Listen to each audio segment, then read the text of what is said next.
يعني الأربعة الأجانب هذولا مثلا شقيقنا نادي الهلال من أفضل اللعيبة الأجانب اللي جابوهم، مستوى 80% أو 70% من مستوى الهلال في أجانبه.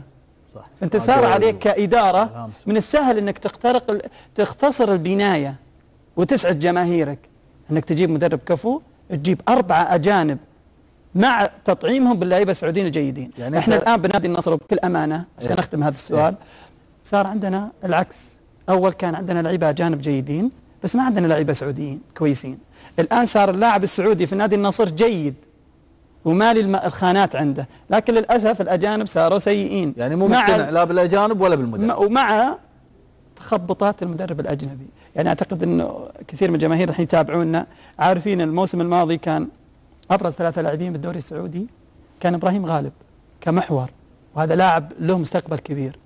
كان أحمد عباس، كان فيغاروا، هذول كانوا من أفضل 3 لعيبة في الموسم الماضي. مع زنقة للأسف صاروا أسوأ لعيبة. ليش؟ إبراهيم غالب أفضل محور صار يلعب ظهير أيسر، يلعب ظهير أيمن. ما أعرف إبراهيم عباس صار في الاحتياط، فيغاروا صار مرة لاعب يسار مرة، يعني ما قاعد يوظف صح، ما قاعد يوظف صحيح ولا يختار تشكيلة مناسبة صحيح. أعتقد ما في أحد يسيره ولا ينوره في نادي النصر للأسف.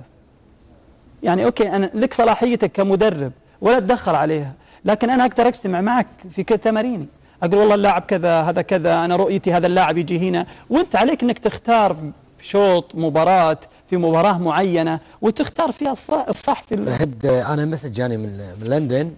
طبعا السؤال من شقين. يعني السؤال الأول، هل صحيح ياك عرض من القادسية الكويتي؟ والشيء الثاني، شعورك وانت تشارك في كأس العالم 94؟ هذا واحد من لندن اسمه قتيبة الراشد. يمسي الله بالخير ويعطيه العافية. الحقيقة القادسية ما جاني والله عرض أول. تعرف أول كان احنا على عهدنا كانت هواة، ما كان من الصعب انك تنتقل. نعم. وما لحقنا على الاحتراف الا آخر 94 يعني على، ولا بالعكس يشرفني ونادي القادسية الكويتي من عشقي وانا صغير، يعني من ايام جاسم وفيصل وكل الانديه الكويتيه اللي يزعلون علينا يعني. اكيد. فيشرفني اني العب. جماهير العرباويه دازيلك مسج يرحبون فيك، تزعل العرباويه المشكله. بالعكس والله ما شاء الله تبارك الله. انا في بدايه حكي تكلمت على الوسط الرياضي الكويتي، على اللمه والحب وللاسف ترى هذه وش اللي خلاها، انا كنت جرنا الحكي يعني ما كنت بتكلم فيها، بس جرنا ما خلاها الاعلام هو السبب بهذه التحززيات وهذا التعصب وهذا الاحتقان. حلو. هو اللي سواه عندنا. لكن يعني لما تجي تلعب بالمنتخب السعودي تلقى لاعب ما انت تلقاه امبراطور بالاعلام، هو احتياط عندك بالمنتخب. صح. طيب بيسوي حزازيات كبيره. الكويت شعوري بكاس، شوف شعوري بكاس العالم صلاة ما شاء الله فيها تدريش كثر. شعوري بكاس العالم ترى اخوي حسين كان من افضل يعني شيء بحياتي، من اجمل شيء بحياتي. اكيد. لسبب واحد، اني كنت افضل لاعب في ذاك الموسم 94. حلو. وكنت محقق بطولة الدوري مع نادي، فما كان عندي الحلم اني العب بالمنتخب كاس العالم، لانه انا ما انضميت الا اخر شيء والمنتخب بالكاس العالم. حلو. يعني كنا مع نجوم نحلم ان نسوي شيء لهذا البلد، ولله الحمد مع الاندماجية الشابة بالخبرة في كاس العالم. كان ايام مثلا فؤاد انور، ايام كم كان عمرك وقتها؟ كان لا وصلت يعني ما شاء الله، ما بيقول عمري لكن اتوقع كان عمري 31 كاس العالم او 32. ف يعني لله الحمد قدمنا افضل المستويات وتاهلنا للدور الثاني في ذيك، فكانت سنه حلوه علي هذيك السنه. طيب خاصه ان الدوري سموه دوري الهريفي. اي طول. هذا نبي تقول لنا قصتها بس بعد ما ناخذ اتصالات معنا. واسمح لنا اخوي محمد الحربي من المملكه، تاخرنا عليك سموحه، حياك الله. لا بالعكس، مستمتع بحديث الموسيقار وبحديثكم، والبرنامج جدا جميل. الله يسلمك. بداية السلام عليكم ورحمة الله وبركاته. عليكم السلام ورحمة الله. وأسعد الله صباحكم بكل خير، وألف مبروك يعني على تحقيق البطولة الأخيرة للشعب الكويتي، نتمنى لكم التوفيق. أنا بس إذا تسمحوا لي بس أسلم على أخونا والكابتن فهد الهريفي أبو سطام. حبيبي محمد الله يحييك. يسعدك ربي والله يا كابتن فهد. والله يا كابتن فهد يعني العبر الان تنزل بعين وانا اسمع صوتك واشوفك، يعني في الماضي يعني كنت تقدم يعني ايش اقول لك حبيبي محمد يا ريت العمر يوقف، كان والله سعدتكم لكن عاد ما باليد حيله. بالعكس اخوي فهد، ايش اقول لك يعني حديث يعني بصراحه عنك جدا ممتع، لكن خلينا نختصر الوقت. انا بس بوجه لك سؤال الان. يعني انت تحدثت الان عن المدرب زنقا وعن اللاعبين الاجانب، ممكن ذكرت اللي هي كلمه ممكن يكون فيها سمسره او شيء، لكن انا اكد لك انه فعلا فيها سمسره، واتمنى ان الامير فيصل بن تركي يعني ينتبه للموضوع هذا ويحاول يبحث يعني في تاريخ المدرب وتاريخ من كان يعني يؤيد فكره انه يكون مدرب النصر اللي هو مدرب كوزمن بطريقتهم يعني في تلاعب بعقود لاعبين او ما شابه. طيب شكرا لك اخوي محمد الحربي، اتمنى من الاخوان الاختصار قدر المستطاع يا جماعه، تكفون لان والله الاتصالات كثيره واحنا هم عندنا اسئله كثيره وما عندنا وقت يعني نسال اخونا فهد، فرجاء حار الاختصار قدر المستطاع. معنا لاعبنا الدولي السابق علي مروي، صبحك الله بالخير.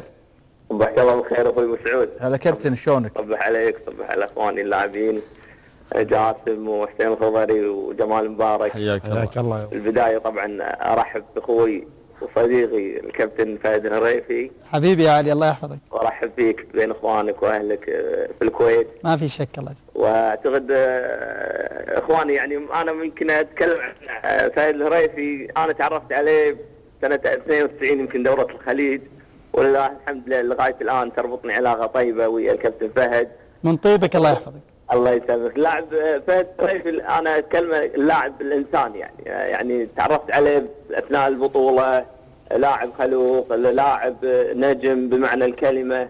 انا اتكلم عن مشاركاتي وياه او ان علاقتي وياه يعني رجل متواضع، رجل يلبي الدعوات، يعني يوفي الاصدقاء. يعني انا جربته يمكن في مهرجان اعتزالي، ساهم وياي في القاء كلمه في شريط اعتزالي واجب يا اخوك علي. الله يسلمك يا فهد. واعتقد انه ايضا حضوره لي في زواجي سنه 96 كان شرف لي تواجده وحضوره ولبى دعوتي انه يحضر زواجي، واعتقد انه يعني هذه دليل على يعني خلق اللاعب الرفيع اللي هو الموسيقار الكابتن فهد الهريفي. من الناحيه الرياضيه يعني اعتقد ما في احد يختلف على فهد الهريفي طبعا. طيب شكرا لك اخوي علي مروي، يعطيك العافيه. ارجع واقول اتمنى يا اخوان الاختصار قدر المستطاع. ناصر العتيبي، صبحك الله بالخير. السلام عليكم. وعليكم السلام ورحمه الله وبركاته. صبحكم الله بالخير. حياك الله طال عمرك. والله حبيت ارحب نجمنا الموسيقار فهد الهريفي. حياك الله. وصراحه اشكركم على اللقاء، وحنا صراحه مشتاقين له موت. وصراحه تاخذني العبره يا فهد وانا اشوفك، والله ما شجعت النصر الا عشانك، ونتمنى نشوفك وسط احبابك في النصر. شاكر لكم وقدر. شكرا لك اخوي ناصر العتيبي. يمكن في اتصال. احمد الماضي، صباح الخير من المملكه، حياك الله اخوي احمد. صباح النور، يا هلا والله. يا هلا بك. ابارك لمنتخب الكويت والبطوله الاخيره غرب اسيا، وان شاء الله تكون البدايه للعوده الى الماضي الكويت ان شاء الله. الشيء الثاني احب ارحب الكابتن واللاعب الخلوق اللاعب الهلال السابق جاسم الهويدي.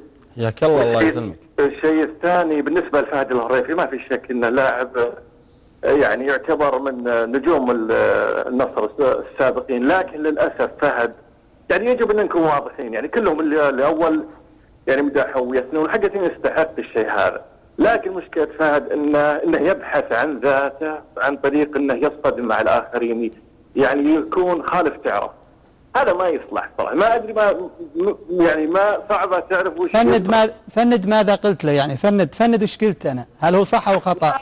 الكلام اللي قلته دائما انت حاط صندوقك ودوب هالهلال، ما ادري ايش مسوي لك ذا الهلال، خلاص لانه هذا واقعنا. ماجد عبد الله ومحيسن الجمعة النجوم في النصر، ومع ذلك ما صار ما سوى اللي سويته. يوسف الثنيان اللي افضل لاعب وسط مر على الكرة الاسيوية ولا سوى اللي سويته، يا اخي انت ما ادري ايش تصطدم مع الاخرين. طيب وصلت النقطة. أنا مبسوط باتصال، وليت تعطونا وقت والله العظيم. والله دقيقة فهد، الرأي الآخر أنا قاعد أحارب أقول ما حد يسمعك الرأي الآخر، فأنا مبسوط إني قاعد أسمع واحد من الطرف لا راح تلقى آراء ثانية أكيد يعني. بس أنا كان ودي يقول لي وش اللي أنا غلطان فيه.